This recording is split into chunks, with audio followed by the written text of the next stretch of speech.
حزب اللہ by Fatima لغاری episode 4۔ بادلوں سے ڈھکے آسمان تلے زمین کے ایک چھوٹے سے گوشے پر موجود چولالونکان یونیورسٹی کے اندر معمول کے مطابق چہل پہل جاری تھی۔ دور تک پھیلے اونچے درخت اور ان درختوں کے بیچ میں بنے راستے پر پاؤں رکھتے ہوئے سیدھ میں جائیں تو یہ راستہ ایک جگہ جا کر کیفیٹیریا پہنچتا ہے۔ خوبصورتی سے بنا کیفیٹیریا طلباء کی پسندیدہ جگہ تھی۔ فوڈی طلباء کی مختلف میزوں کے گرد بیٹھے طلباء گپ شپ میں مصروف تھے۔ انہی میزوں میں سے کونے والی میز کے گرد وہ بیٹھی تھی، وہ آپ کی ایزا، وہی بیلا باجی۔ موبائل کی روشن سکرین پر نظریں جمائے وہ ساتھ ہی جوس کے گھونٹ بھر رہی تھی۔ آج اس کا موڈ کافی بہتر تھا۔ آج برمودا تکون کے بارے میں سن کر اسے پہلی بار سمندر کو پڑھتے ہوئے مزہ آیا تھا، لیکن یہ بھی سچ تھا کہ وہ اپنی صحافت والی زندگی کو بری طرح یاد کر رہی تھی۔ اس کا سمندر میں کوئی کام نہیں تھا، زمین پر کم مسئلے تھے جو وہ سمندروں کی طرف چل پڑی۔ خیالوں میں گم جوس کے گھونٹ بھرتے ہوئے اسے معلوم ہی نہیں ہوا تھا کہ کب کوئی اس کے سامنے کرسی کھینچ کر بیٹھا تھا۔ یہ آنے والا خاصا محتاط تھا یا وہ یہاں حاضر ہوتے ہوئے بھی غیر حاضر تھی۔ آپ یہاں دنیا و مافیا سے بیگانہ رہتی ہیں؟ اس نے چونک کر سامنے دیکھا اور اسی چونکنے میں جوس کے چند قطرے اسٹرو سے چھلک کر اس کے سفید کوٹ پر داغ چھوڑ گئے تھے۔ وہ مقابل کو زیر لب مسکراتا دیکھ کر لب دانتوں میں دبا گئی تھی۔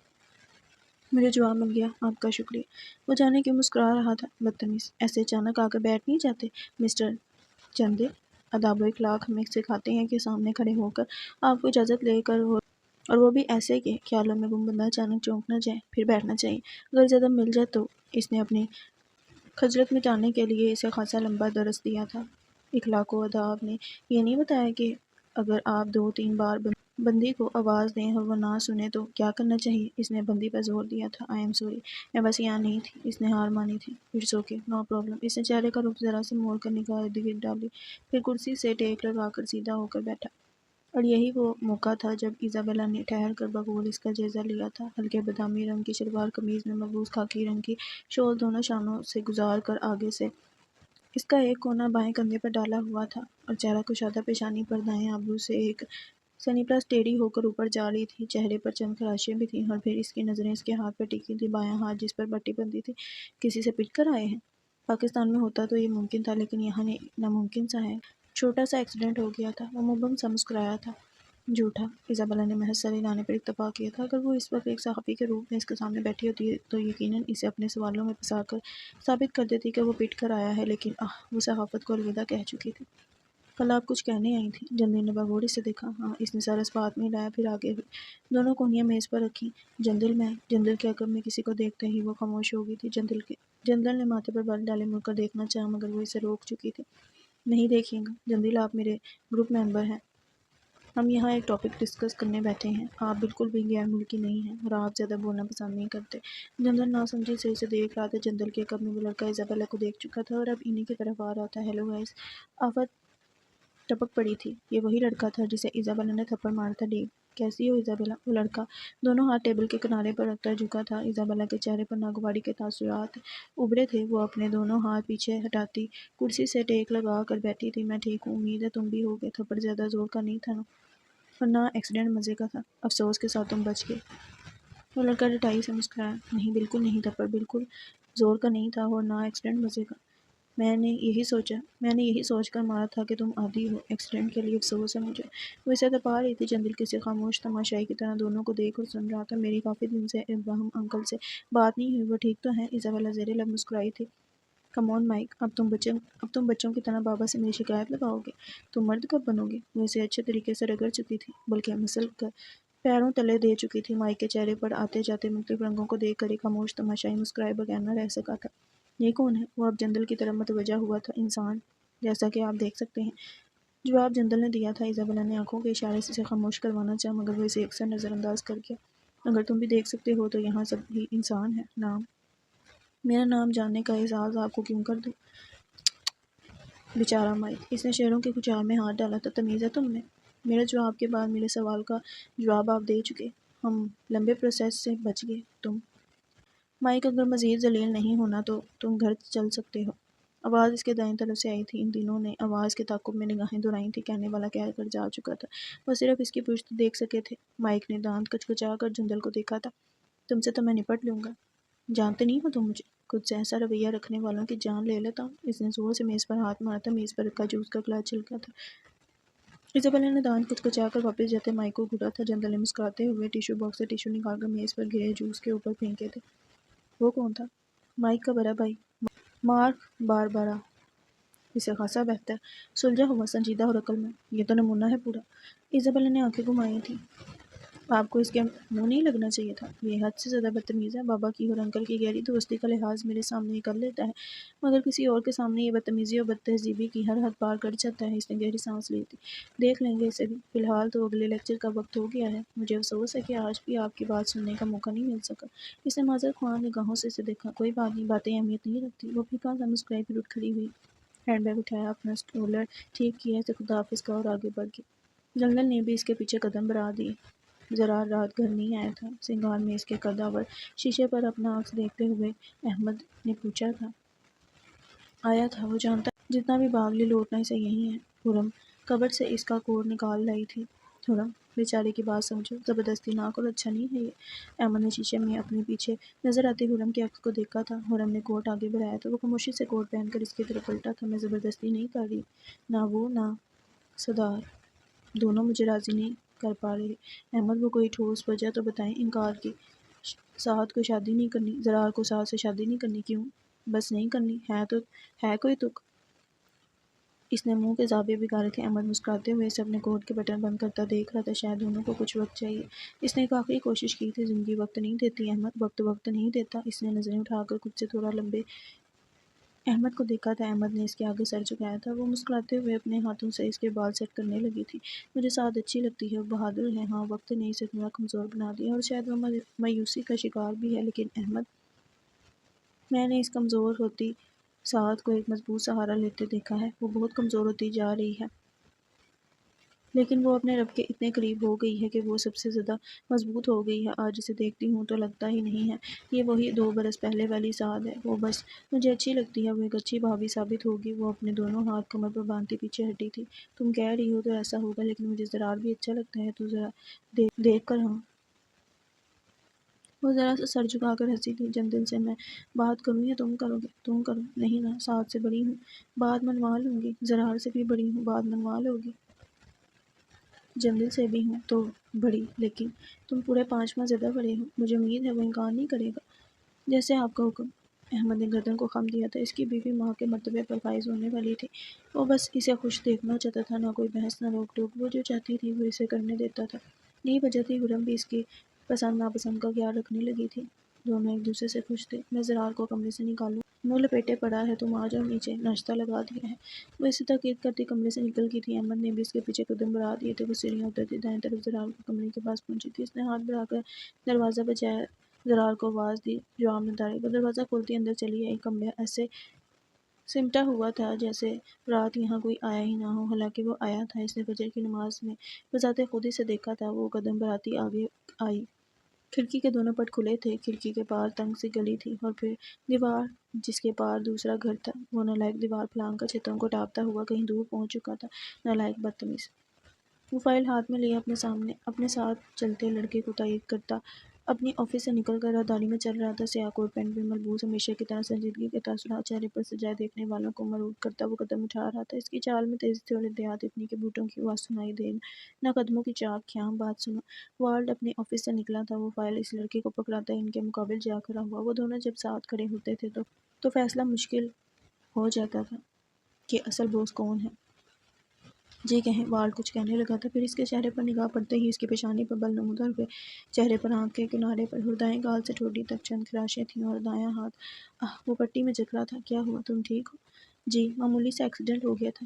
جھوٹا کہیں کا۔ صحیح، دھیان رکھا کرو۔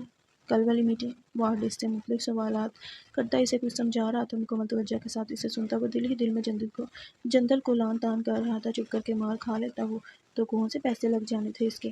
کوئی حرج بھی تو نہیں تھا نا اس میں؟ تھا کیا؟ ان سب سے ہٹ کر اب اگر جائزہ لیں مائک باربرا کا، جس کے مرد ہونے پر آپ کی ایزا اور ہماری بیلا کو شک ہے،